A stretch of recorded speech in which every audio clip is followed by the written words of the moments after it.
Yes, I know. All week long on King 5 News, we are in Miami and Nova Scotia looking at the plan to bring Tokitae back to the waters she was taken from in 1970. She is the last surviving orca captured from Puget Sound. She's been in a tank at the Miami Seaquarium for 53 years now. The plan is to put her into a protected sea pen somewhere near the San Juan Islands. Caretakers say her new home will need to balance freedom with safety. A trailblazing project hopes to set the standard for whale sanctuaries and could help inform parts of Tokitae's journey. King 5's Eric Kazuko traveled to Nova Scotia to show you that work up close and the challenges they've had to overcome. We're standing along Port Hilford Bay on the coast of Nova Scotia, where they're going to be building an underwater whale sanctuary. They say that the road ahead is still long, representative of what they'll face with Tokitae.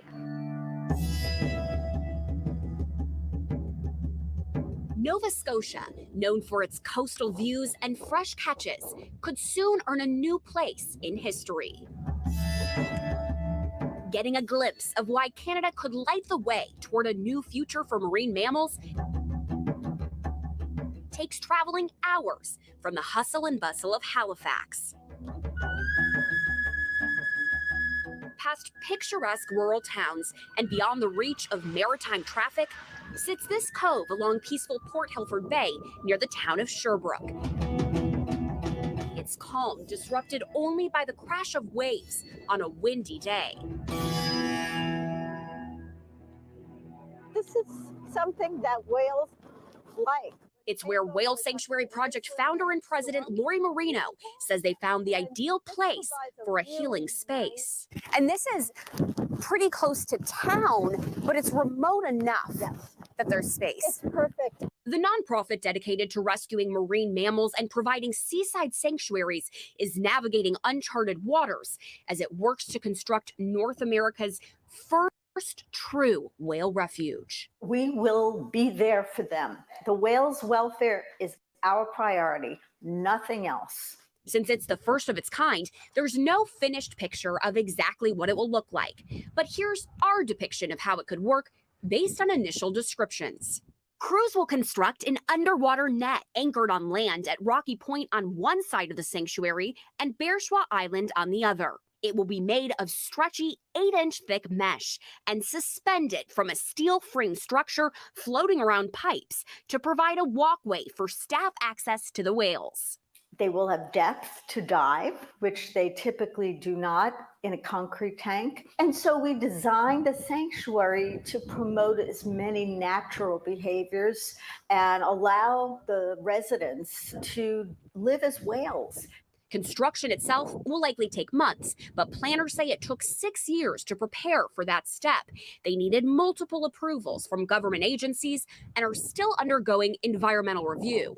And we have a lot of scientific expertise. We know how to do this, but at the same time, it's the first time anything like this is being done. If all goes as planned, this site will cost $12 to $15 million, with an expected yearly budget of $1.5 to $2 million to operate. They're moving. Charles Vinnick worked for the release and care of well-known orca Keiko, the whale that inspired the movie Free Willy. He brings that knowledge to current work as executive director for the Whale Sanctuary Project and to Friends of Toki, a nonprofit coordinating Toki's care. He says there are logistic lessons that can be learned from building in Nova Scotia, but there's also unique momentum and circumstances for Tokitae that could propel the speed of preparations. She's entertained millions of people. She has, frankly, made millions of dollars for the different people who have owned the park over the years. I think we owe her something back, and I think this is something we can do for her at this point in her life. Meanwhile, this shore in Nova Scotia represents a possible future for other orcas and belugas, some born into captivity, finally getting a chance at a more natural life. And I like to picture it from the point of view of the whales. So I come above the surface. And what do I see? I see an expanse of ocean. I see a shore. And below, I see plants. I see fish. So their whole world is going to be so much more complex than it could ever be in a concrete tank. A world meant for them and them only.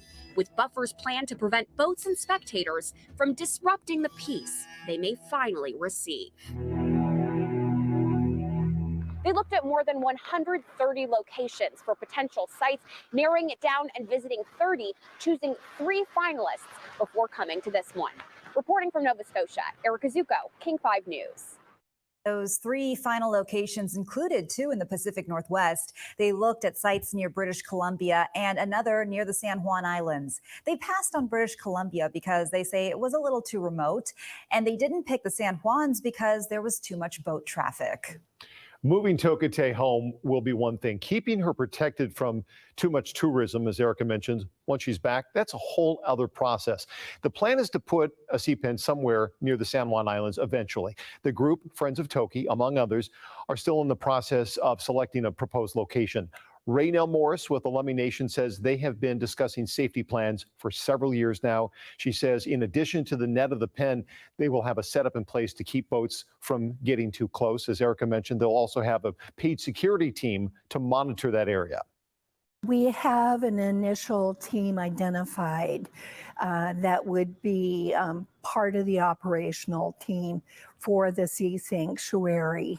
And that includes, monitoring and being with her 24/7, 365 days. Whichever location it is, we know that is a constant. She says they cannot share all of the details right now until a location is chosen, but says Tokitae's safety is their top priority. Howard Garrett with the Orca Network says these steps are necessary to protect her. She will be under a very tight security force that will have make a bubble around her like Secret Service, to make sure that she is not disturbed in any way. And that'll frustrate me and everybody else who wants to get closer. But I'm afraid that's in her best interest. We've asked how much it will cost to maintain that security and haven't been able to get an exact number yet because that plan is still in the works. While the plan to bring her home is moving forward, not everyone is on board. Tomorrow night, we are in Miami, where we talk with 2 of Tokitae's former trainers and a former veterinarian who worry the move could kill her. I think it is a terrible idea, and I don't think it's based on what's in her best interest. I feel like it is based on what is in people's best interest. And I've been off and on her vet for the last 30 years, but I resigned over this issue. Why they say Tokitae could even be a danger to other southern resident orcas. That's tomorrow night on King 5. For all our coverage this week, text the word Toki to 206-448-4545, and we'll send you a link. Well, new. All right, let me unmute you guys, or if I can. If not, you have to unmute yourself, Alejandro. I got it. There you go. All right, so another night. I mean, it's only day 2, and they've been putting out a lot of these shorts leading up to the 1-hour special that's going to be on May 31st, which we'll, of course, be watching together live here. Any thoughts? I mean, on the Nova Scotia segment, Alejandro? I like Nova Scotia. I like that place. And even they were promoting for so long San Juan Island. Yeah. So I want the best for Toki. They will choose the best for Toki. That's the most important thing here. You know what is in the best interest for Toki. Absolutely. Mom? We don't want to. Yeah. Oh, sorry. No, it's okay. Yeah, no. What Howard says, okay. Try to keep Toki just live in peace without any kind of anybody just disturb her, get boats or something like that. Just peace for her, for her environment, So it's good, very good. It's okay. Yeah, I pretty much feel the same way. I just wish that the Whale Sanctuary project was done and there was that option. Originally it was supposed to be up and running 2018 from what I can remember, and here we are like 6-7 years later, and there's nothing there for the whales, and that's what really upsets me. That I know it's an idealistic way to think, but I think that if that had been me, everything that I could have done to put the whales first, then that would have been done before I'd have done any building, any museum, any education centre. I understand you've got to have, technology, but I'd have pitched a tent and took a laptop before I'd have, put that first. For me, it's about them. I just wish that money could have been spent on getting that sanctuary up and running for them straight away within reason. Yeah. Yeah. I love you saw the segment earlier today that it ran the short, they're going to keep going until they make it happen though. And I love Yeah. attitude. Christina, we're still live. Anything you want to share? Well, I just love the way that Howard said that they were going to put her in a bubble. Yeah. Yeah. That, I mean, I was just like, I had to smile about that because I thought it was great. So, I mean, I think the Whale Sanctuary project had a lot of delays from COVID, and obviously they had like a lot of places that they had to look at and stuff. I mean, we know that it takes some time with the whole Toki thing, I mean, but I mean, I think they're going to get it going on, and they're going to get those belugas from, Marineland and like, yeah. So it's, I can see it in my mind's eye, so it makes me optimistic, and I'm just happy to hear about Toki coming home, and the naysayers, but it's okay. Yeah. Okay.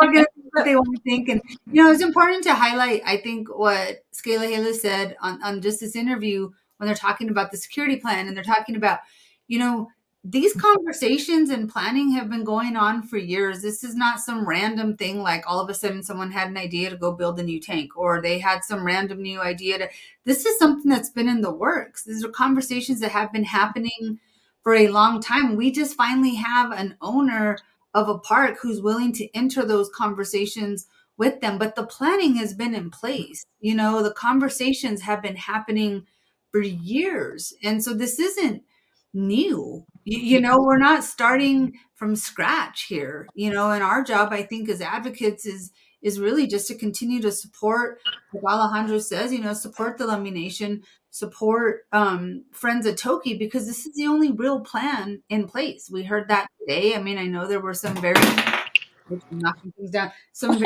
opinions on the newscast today on Local 10, but Louis said it at the end. There's no other concrete plan in place. Yeah.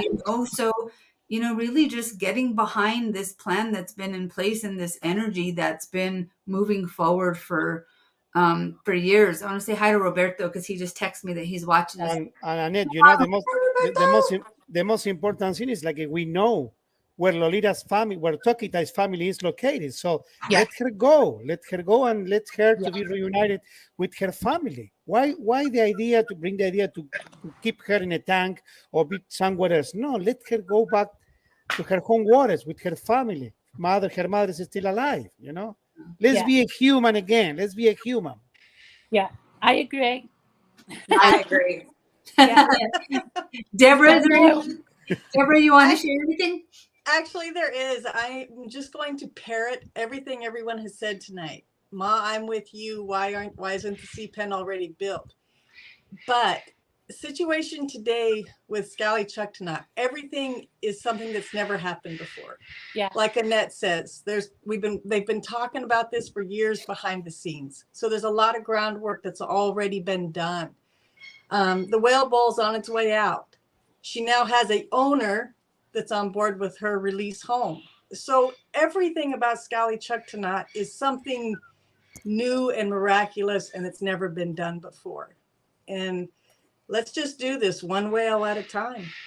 Focus on Scally-Chucktanut, one whale at a time, and then build the next sanctuary and build the next sanctuary, and one whale at a time. She's coming home. Expect the miracle. So we can build a sanctuary for the whales and a jail for those one who said that don't let this well to get released. Alejandro. It's my idea, you know, it's my idea. I'm sorry. I'm sorry. I'm sorry. No, this is all We're this doing- focus of Casey, Stephanie. Is there anything you want to share? Well, I came in late, so unfortunately I didn't see the whole thing about the whale sanctuary, but listening to all of you, I can pretty well catch up. So it sounds like they spent a lot of money for this whale sanctuary that there are no whales in right now. So I get it. Yet. But like we've also said, Scaly Choctonut's a whole different situation. And this is the first time forever that this has happened. And Howard and Ken were behind the scenes 30 years ago creating a plan for her to come home. So this is not, like we said, some overnight thing. This has been going on for a long time. Yeah. So she's coming home and the magic will happen and we're all going to be so excited and she's going to be the most excited of all. Yes, she is. Now we got to stay focused, stay focused. Remember why we're doing this. Remember, who we're doing this for. So tonight, if it's cool with you guys, we'll end with Shirley Bob singing the song that she sang to her there when they did ceremony, and it's called "Look at Me." We need to remember who she is. Yes. And she's a relative of Lummi Nation. She is Scaly Choctonut, and we need to stay focused on that. Stay focused on her, where she's going, and it's going to happen. So let's just stay positive, guys. Stay focused. Don't get down. There's going to be naysayers. There's going to be people with other ideas, but this is an amazing team, regardless of people's thoughts that are put in place, and they are put in place by ancestors. Everything that is happening has been created and is part of this ancestors clearing the path for Scaly Choctonut, for their relative to come home. So you guys have a good night, and we'll see you tomorrow night. We're going to keep doing the going live during the King 5 because a lot of people overseas and stuff can't see. So this is our way of being able to share that with all the other advocates. So and Peggy and Heather and Mary and Donna and Wendy and Roberto and so many other people who are watching. Keep watching. Join us. So we pray for Tokyo on Thursday. Absolutely. Yes. So tomorrow you're gonna create the event, I guess. You're gonna create the event. Yeah. If not, you will be kept accountable for this. Oh, trust me, for the damage to Tokyo's cause. You know what I mean? I will get told and reminded by a Mr. Ventina if I don't. So I'm on it. I know. The boss. There's the boss, Alejandro. Right? you guys have a good night. We'll talk soon. Bye. See you all. Bye.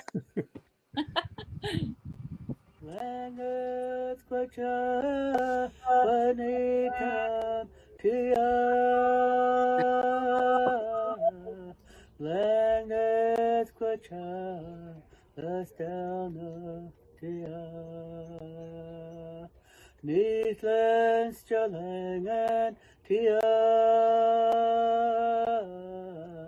Neatlands Jalangan Tia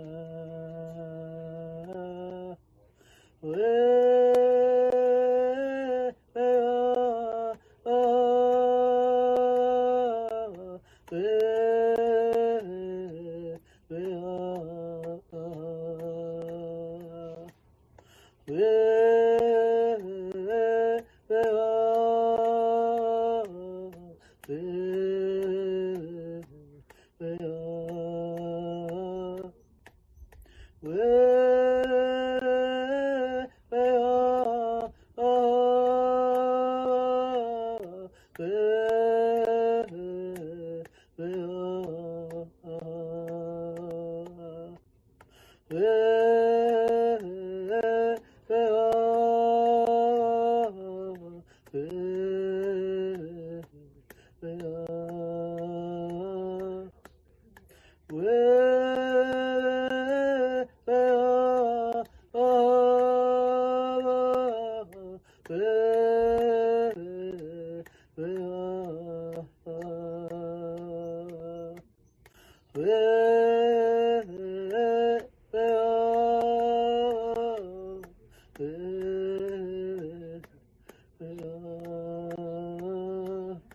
Will